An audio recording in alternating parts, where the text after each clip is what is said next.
What is the value of surface tension eight critical point.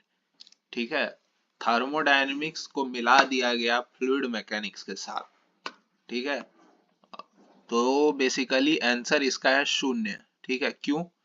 क्योंकि at critical point there is no distinct liquid vapour interface, मतलब कोई phase distinction नहीं होगा liquid और vapour.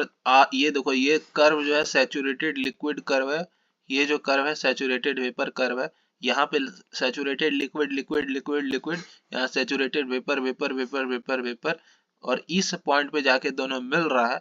और यहाँ पे कोई फेज डिस्टिंक्शन नहीं है, हम ऐसा नहीं कर सकते कि ये लिक्विड है या सैचुरेटेड लिक्विड है या सैचुरेटेड वेपर है। ठीक है, और देखो यहाँ पे अगर हम लोग कांस्टेंट प्रेशर लाइन बनाए टू फेज रीजन में, तो ये ऐसा बनेगा, लेकिन क्रिटिकल पॉइंट पे कांस्टेंट प्रेशर लाइन ऐसा बनेगा।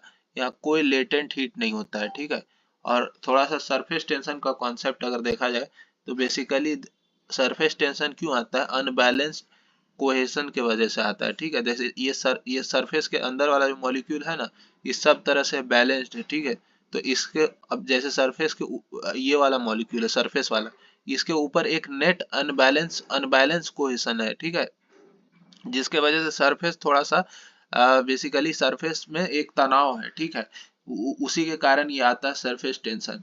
तो बेसिकली दो फैक्टर है, कोहेशन और इंटरफेस। तो इंटरफेस ही जीरो है, इंटरफेस ही नहीं है क्रिटिकल पॉइंट में, तो कहाँ से सरफेस टेंशन? और कहाँ कहाँ सरफेस टेंशन जीरो हो सकता है? आइडियल फ्लूइड के केस में सरफेस टेंशन जीरो होता है, कि आइडियल फ्लूइड में कोई विस्कोसिटी नहीं होता है, कोई कोहेसिव फोर्स नहीं होगा, तो जीरो सरफेस टेंशन। ये दो केसेस है।